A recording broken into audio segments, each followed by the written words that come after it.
glue yan, di ba? And we can use colors of metal. What are the colors of metal? We have the black, the white, the silver, yan. Kasi yung water, it's like ang metal, pag minelt mo siya, para siyang tubig din. So, pag ganyan ang mangyayari, bagay ang mga metal colors. Oo.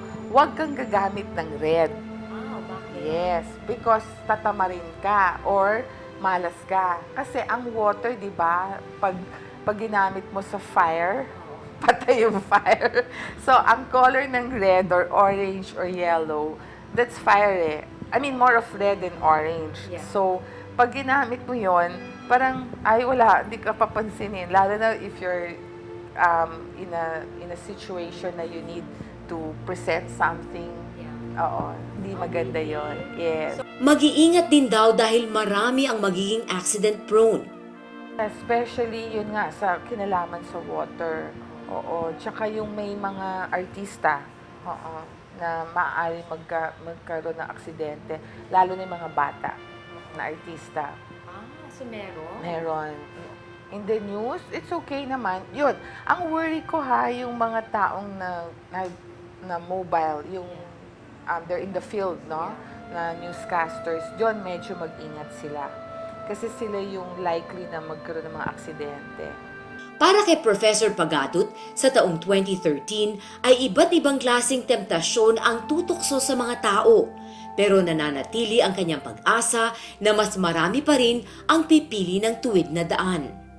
I think 2013 will be a year like other years where people will have to make choices whether or not they will be closer to God, closer to one another or not.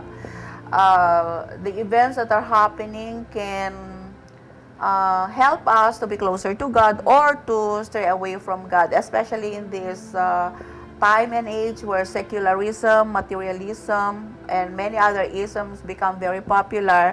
I think that more men and more women are tempted towards it, no? To be very secular and to be less spiritual. But since I'm a Christian and I'm a hopeful person, I hope for the best. I think that people can always change for the better.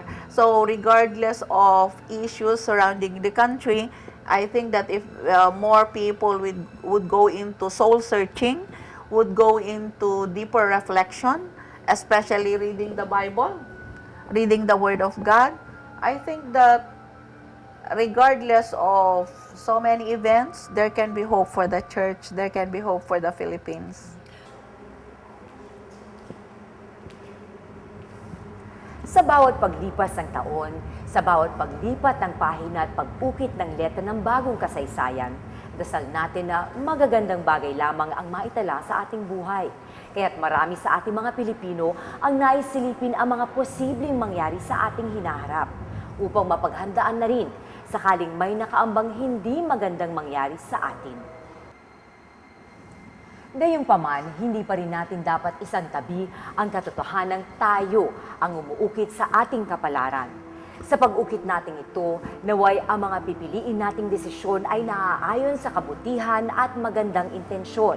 At ang mga aral na ating natutunan sa nakalipas na taon ay magsilbing gabay sa mga hakbang na ating tatahakin sa bagong taon.